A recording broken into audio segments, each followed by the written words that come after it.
नमस्कार साथियों, आपका स्वागत है इस चैनल पर। आज हम सर्वनाम चैप्टर पढ़ाने जा रहे हैं। चलिए स्टार्ट करते हैं। सर्वनाम क्या है?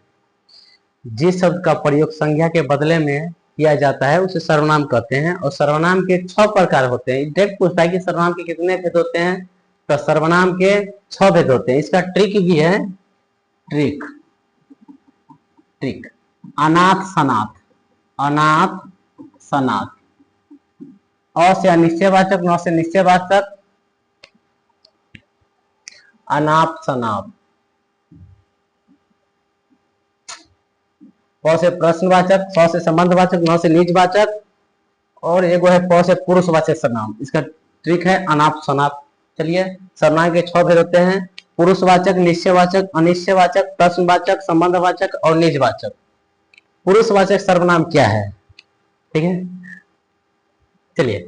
बोलने वाले या सुनने वाले जिसके बारे में कहा जाए, अगर उसका बोध हो तो उसे पुरुषवाचक सर्वनाम कहते हैं। बोलने वाले, सुनने वाले या जिसके बारे में कहा जाए उसका बोध हो तो उसे पुरुषवाचक सर्वनाम कहते हैं। पुरुषवाचक सर्वनाम के 3 भेद होते हैं: उत्तम पुरुष, मध्य पुरुष और अन्य पुरुष। उत्तम पुरुष, मध्य पुरुष और अन्य पुरुष। उत्तम पुरुष जो बोलता हो उसे उत्तम पुरुष कहा जाए, जो सुने उसे मध्य पुरुष कहा जाए, और जिसके बारे में कहा जाए उसे अन्य पुरुष कहते हैं। चलिए, बोलने वाले जैसे मैं, हम लोग, ये सब उत्तम पुरुष हुआ। तुम, तू, तुम लोग, आप लोग मध्यम पुरुष हुआ। जिसके बारे में कहा जाए वे सब, वह अन्य पुरुष है। चलिए, तो पुरुषवाचक सर्वनाम जिस सर्वनाम से बोलने वाले, सुनने वाले या जिसके बारे में कहा जाए उसका बोध हो उसे पुरुषवाचक सर्वनाम कहते हैं। पुरुषवाचक सर्वनाम के कितने भेद हुए अगर पूछा जाए तो पुरुषवाचक सर्वनाम के 3 भेद होते हैं: उत्तम पुरुष, मध्य पुरुष और अन्य पुरुष। चलिए बता दिए। उत्तम पुरुष बोलने वाले को उत्तम पुरुष कहा जाता है, जैसे मैं, मेरा, मुझे, हम लोग। मध्यम पुरुष सुनने वाले को मध्यम पुरुष कहा जाता है, जैसे तुम, तुम लोग, आप लोग। अन्य पुरुष जिसके बारे में कहा जाए उसका बोध हो तो उसे अन्य पुरुष कहता है, वह, वे लोग, वे सब। चलिए स्टार्ट करते हैं आगे। और है निश्चयवाचक सर्वनाम, जिसे निश्चित व्यक्ति, वस्तु या भाव का बोध हो उसे निश्चयवाचक सर्वनाम कहते हैं। यह 4 होता है: यह, वह, ये, वे, साथ होता है। निश्चयवाचक सर्वनाम का और नाम है संकेतवाचक। इसमें संकेत किया जाता है कि यह मार्कर है, तो दिखाया जाता है कि यह मार्कर ही है। वह पंखा है, तो ये सब निश्चयवाचक सर्वनाम है। ये लड़के हैं, वे लड़कियां हैं, ये सब निश्चयवाचक सर्वनाम है। चलिए, जिस शब्द से किसी निश्चित सर्वनाम का बोध हो उसे निश्चयवाचक सर्वनाम कहते हैं। यह, वह, ये, वे से स्टार्ट होता है। यह मेरी किताब है, तुम मेरे दोस्त हो, वह राम के भाई है, वह सीता की गाय है, सीता की गाय है।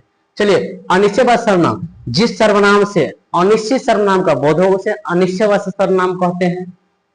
जैसे कुछ और कोई, इसी से स्टार्ट होता है कि कुछ लड़का खेल रहा है। अब कौन खेल रहा है पता नहीं चलता है। चलिए, हाँ, जैसे कोई आ रहा है, कौन आ रहा है पता नहीं है, दरवाजा पर कोई खड़ा है, इसमें यही अनिश्चयवाचक सर्वनाम हुआ। अब है प्रश्नवाचक सर्वनाम, जिस सर्वनाम से प्रश्न पूछने का बोध हो उसे प्रश्नवाचक सर्वनाम कहते हैं। जैसे क्या, क्यों, कब, कौन लगा रहे तो उसे प्रश्नवाचक सर्वनाम कहा जाए, और क्वेश्चन मार्क लगा रहता है लास्ट में। चलिए, जैसे कि तुम क्या करती हो या तुम क्या कर रही हो, तुम कौन, मतलब वह कौन खड़ा है, तुम, यह काम कैसे हुआ, सब क्वेश्चन है, मतलब सब में क्वेश्चन पूछा जाता है। जैसे कहेंगे प्रश्नवाचक सर्वनाम, बहुत भी है, बहुत पूछा जाता है प्रश्नवाचक सर्वनाम। संबंधवाचक सर्वनाम जिस शब्द से एक संज्ञा का संबंध दूसरे संज्ञा से हो उसे संबंधवाचक सर्वनाम कहते हैं। जैसे जो जागेगा सो पावेगा, जो का सो है, मतलब संज्ञा का संबंध दूसरे संज्ञा से हुआ है। जो करेगा वह भरेगा, जहां ना पहुंचे रवि वहां पहुंचे कवि, ये सब है संबंधवाचक। और है जैसे कि जिसकी लाठी उसकी भैंस, जिसकी लाठी उसकी भैंस, ये सब संबंधवाचक है। जैसी करनी वैसी भरनी, जैसी करनी वैसी भरनी। चलिए, तो ये सब संबंधवाचक सर्वनाम है।